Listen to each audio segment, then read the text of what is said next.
And eventually they're like, hey, Cesar, it looks like you know what you're talking about. I would like to be interested in your services. And it's like, whoa, like once that first lead comes in, that's all the proof you need, all the proof I needed to say this will work. Welcome to the end of year review for Symphony Advertising and an introduction to my YouTube channel. And so I've been in business now for 4 years, going on 4 years. And I wanted to do this video to recap everything that has gone into building Symphony Advertising, what I've learned this year and where I see the world going next year, as well as just kind of doing a self-reflection on where we can improve. And when I say we, I mean me. And so here we go. So number one, who is Symphony Advertising? Symphony Advertising is a local service-based business marketing company. So we help a lot of contractors, mobile detailers, roofers, a lot of local services to help them figure out how to get more leads, how to improve their overall results online. What has happened though is that in doing that, we've been, not everybody, but we've done a good job in helping people grow, but then you run into a whole new set of problems. And so moving forward, we want to kind of improve our services so that we can solve other types of problems. But for the last 3 years, that's what we've been doing. And so here I have just some statistics of what we've been doing. And so let's start off with growth, right? So this year in 2023, we started off with about 30-ish customers, and we have now about 50-ish customers. And what helped grow that over the years is we created marketing packages. So one thing we didn't know, let me add more context. So when I got started, which was by myself as a glorified freelancer, it was figuring out, okay, what are we offering? And so it was whoever would pay me, we would do that. We would do the service. I would do the service. As you can see, I've ingrained that it was always we before there was a we. And so if somebody needed Facebook stuff, we would do Facebook stuff. Somebody wanted a landing page, web design, general consulting. If somebody just wanted to hire me to do whatever they needed to for their business, for their marketing agency, I would help. And so that was like year one and kind of like year two. Year three, which is this year, was when, was this year three? Whatever. The beginning of this year is when I was like, all right, let's take a different approach. Instead of trying to sell one-off services, let's do marketing packages. And it's a lot in the beginning. Like you're offering a lot. I offered web design, local SEO, and Google Ads, all for one very affordable price. Let's just say what it was. It was $250 to get on this package. Now, if you're a local service-based business that is just starting off, that's a perfect package for you. And I think that's why we saw such growth fairly quickly. And when I say fairly quickly, we were only closing like 3 to 4 clients per month. But when you add that up month after month after month, it really makes a difference. And so that's when we started running into issues, right? Like, okay, when it's just me and now I got to do 3 different things for 30 plus clients, you run out of time. And so that's when I began hiring people. So like, okay, I need to hire people. And then you start learning a whole bunch of other stuff like, well, who do I hire? What do I hire them for? What goes into hiring? Are they contractors? Are they employees? When they come in, how do I train them? Do they come in? Do that keep them away? And so it goes a very, very, very, it gets really complex really fast. And for the most part, I've had one person help me, a contractor, that has helped me with websites specifically. So that part was kind of done, but it never, what up, Antonio? But it never, it was just that part. It was outsourced help, and I didn't know what to do. And so I hired one person, didn't work out, let him go.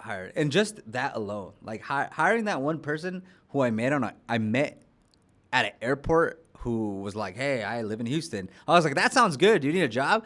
Doing that and then offering them like like an uncalculated pay, because I thought that was what you were supposed to do. And then having to go back and say like, hey, actually, you're getting paid a lot for how much you know and how much you're here for. And then like downgrading them to having going from salary to hourly, and then from hourly to less hourly, and then having the conversation like, hey, this is just not a good fit. You should probably go do something else. Very tough, but learned a lot, right? Then the second person, it was, okay, let me try this again. Doing that a little bit better, but still understanding, okay, this is not really gonna work long term. And then, okay, let's hire in-house. But anyways, I digress. Let's get some numbers. So number one, what I think people find interesting is revenue. So what was our revenue for the year? So last year in 2022, we hit $130,000, which was really just me. I was super stoked because I never made that much money before. And for this year, we literally doubled it. For this year, we're at $260,000.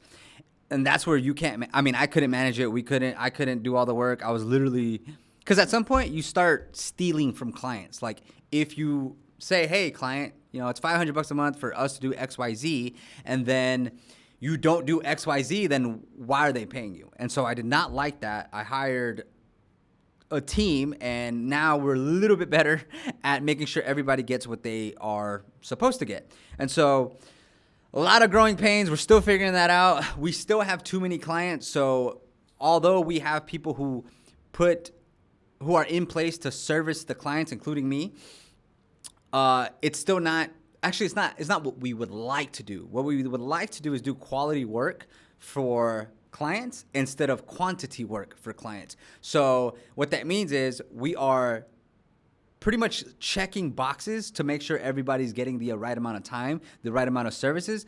But where the real growth comes in, what I prefer to do is, all right, let's sit down with this client and let's think about what they're not doing or where they stand in the landscape of their competition, and what can we do so that we can edge our way to be more prominent. That's a different question. When you just say, let's run Google Ads and SEO, you're just doing the right things that you need to do in order to service the client. But when you sit there and think strategy, whole different thing.